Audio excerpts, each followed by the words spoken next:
Whether you're working on a Fox body project, resto mod, race car, it's very frustrating to continue to have to wrench on your car, but stay with it. Get your car off the jack stands, because I can promise you, once you get it right, it's worth it. So let's get the car and the trailer over to the shop and get busy.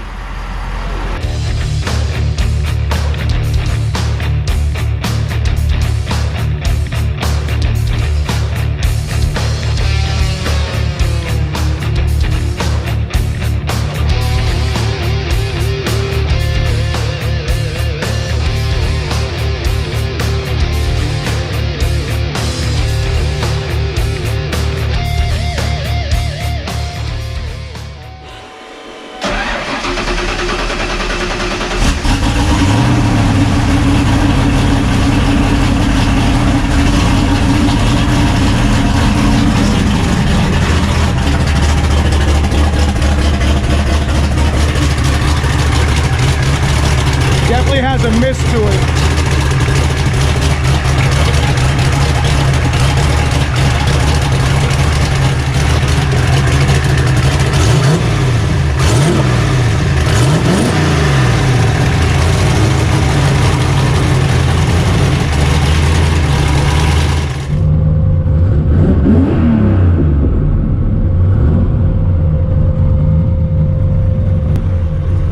Backfiring through the exhaust, which tells me that most likely the timing chain, the dowel pin on the cam, pretty much the same scenario that was on my 408. It gets worse. We're going to take the front of the motor apart and make sure it's not hurt. And even if it is, we're just going to go ahead and replace the components in it anyway. So real quick to kind of catch you guys up from last week, we threw a ton of parts at this car. Distributor, we changed out. We were just chasing a serious misfire. Something was going on. Car did not run right. Cap and rotor and wires, coil, ignition box. As you know, we did the cylinder heads were all completely rebuilt or gone through.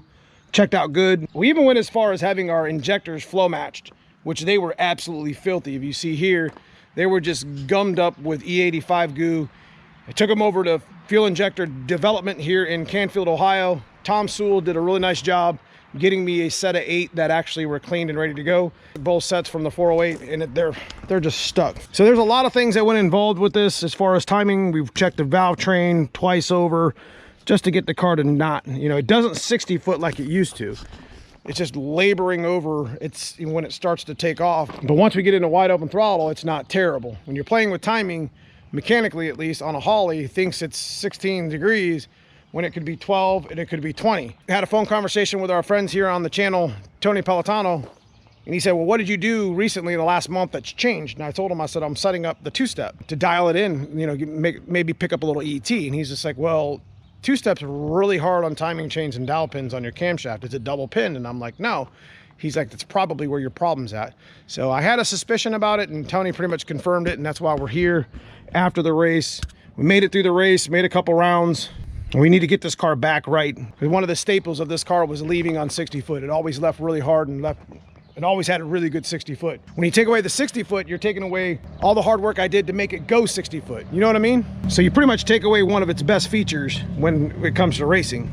So let me get dug into this. We're basically looking at a downpipe, alternator. Thankfully, I don't have a whole lot of accessories up front here, but we got to take off pulley, take off the harmonic balancer, some bolts here, 2 in the oil pan, 4 right there at the lower part of the timing chain cover, and then 2 up top here. I don't have to take my water pump off. So what we're doing here, it can be applicable for your build if you got a bad timing chain. I'm gonna show you one of the things that you can do real quick when we start getting tore down a little bit, that you can do to check it, to see how much plays in your timing chain.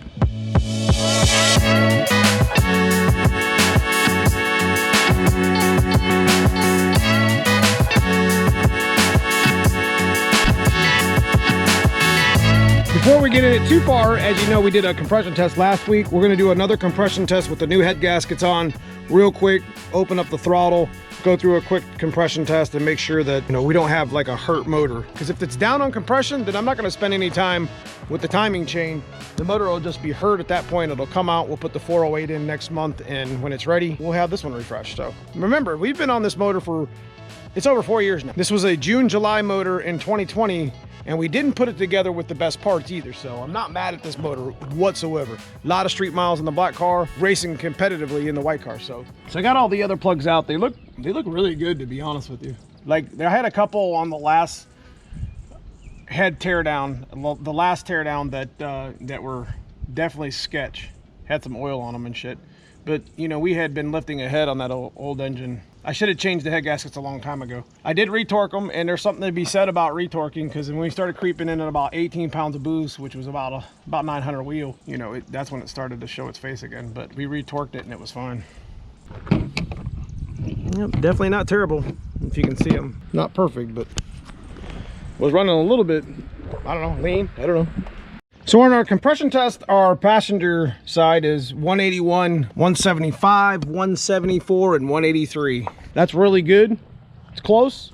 And this is post head gasket fix, so the numbers are a little bit different, but that's very consistent for that side. So we're gonna check the driver side, and if all those numbers check out like the passenger side did, then it's definitely not a bad cylinder. So we went through the whole compression test. 181, 175, 174, 183, 1 through 4. 182, 185, 185, 182, 5 through 8. Now the significance of doing that comp test here on our car is now we know we don't have a dead cylinder hole. If our injectors are good, our valve train is good, the heads are fresh, the head gaskets, the comp test is fine and passes, what's making my car run like shit? And we're gonna keep digging. Motor apart in the front here. This stuff has been together for 4 years plus, so I'm gonna probably have to take some of my, my downpipe, my radiator. Most likely, we're gonna see if we can sneak it off without the radiator, but I'm pretty sure I gotta take that out too. Okay, so what I'm gonna do next before I even get started is I'm gonna put a ratchet and a couple extensions on my harmonic balancer bolt, and I'm gonna watch this rotor and see how much my crank moves versus the rotor. It's one real good way of showing how much slack you have in your timing chain. So it's kind of a little bit of a trick that we've learned over the years. It's something I bring here to the channel. With the tension off the plugs, I should be able to. So the trick is to move the timing chain back and forth via the harmonic balancer bolt to see if the rotor actually moves at all. It'll give you a good idea how much slack's in your chain. You gotta move it a whole lot. Oh yeah. Yep, I just went. Okay, it didn't move. I bet you that dowel pin in there is half sheared or bent over, or maybe that timing chain is just loose altogether. We gotta tear it open to know. I can't just go on a whim and it not be the problem. So we'll end up putting a new timing chain in it anyways. I won't spend too much time in the camera ripping it down. I'll just mark what the important parts are. Yep, so here we go. Look at this. I bet you this thing was jumping timing. We're gonna line it up and see how far off. Try not to drop anything in my pan and see what the dowel pin looks like behind it.